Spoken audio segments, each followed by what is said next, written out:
ভেঙে গেছে পঞ্চগড়ের চাওয়াই নদীর কাঠের সাঁকো, ভোগান্তির শিকার এলাকাবাসী। পঞ্চগড় সাতমেরা ইউনিয়নের চাওয়াই নদীর উপর দিয়ে বয়ে যাওয়া কাঠের সাঁকোটি মরণ ফাঁদে পরিণত হয়েছে।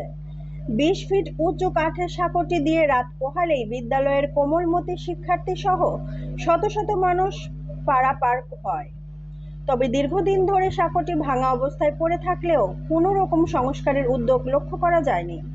সাঁকো দিয়ে যাওয়ার সময় পড়ে গিয়ে গুরুতর আহত হয়েছে একাধিক এলাকাবাসী সাঁকো ভেঙে যাওয়ার বিষয়টি স্থানীয় চেয়ারম্যান রবিউল ইসলাম রবিকে অবগত করলে তিনি সরেজমিনে গিয়ে দেখার পর পঞ্চগড় সদর উপজেলায় একটি আবেদন করেন।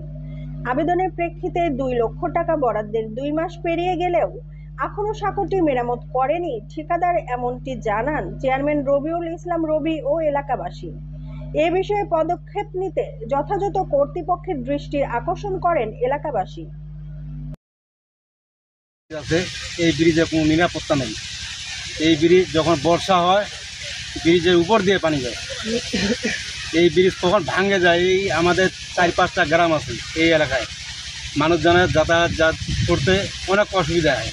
এখানকার 5-7টা গ্রামের মানুষ চলাফেরা করে, এই ফুটফুটিটা নিয়ে আমরা অনেক ভোগান্তিতে আছি।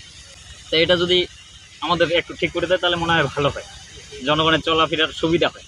সম্পূর্ণ ইউনিয়ন জনসংখ্যায় অনেক, সেই দৃষ্টিতে ঊর্ধ্বতন কর্তৃপক্ষের আপনাদের মাধ্যমে আবেদন করতেছে আমার ইউনিয়নের জন্য পাকাকরণের কাজ অতি শীঘ্রই যেন একটু বেশি পদক্ষেপ নেওয়া হয়, এই আশা ফকির করা। চাওয়াই নদীর উপর যে কাঠের সাঁকোটি সেটা বর্তমানে চলাফেরার অযোগ্য হয়ে গেছে। সেই ব্রিজের কাঠের সাঁকোর উপর দিয়ে স্কুলগামী ছোট ছোট ছাত্রছাত্রী হয়েছে যে কাঠের সাঁকোটির জন্য মেরামতের জন্য 2 লক্ষ টাকা বরাদ্দ দেওয়া হয়েছে এবং সেটা ঠিকাদারের মাধ্যমে সেই কাজটি সম্পন্ন হবে। আমি দ্রুত গতিতে সেই কাজটি সম্পূর্ণ করার জন্য ঊর্ধ্বতন কর্তৃপক্ষের কাছে আবেদন করছি।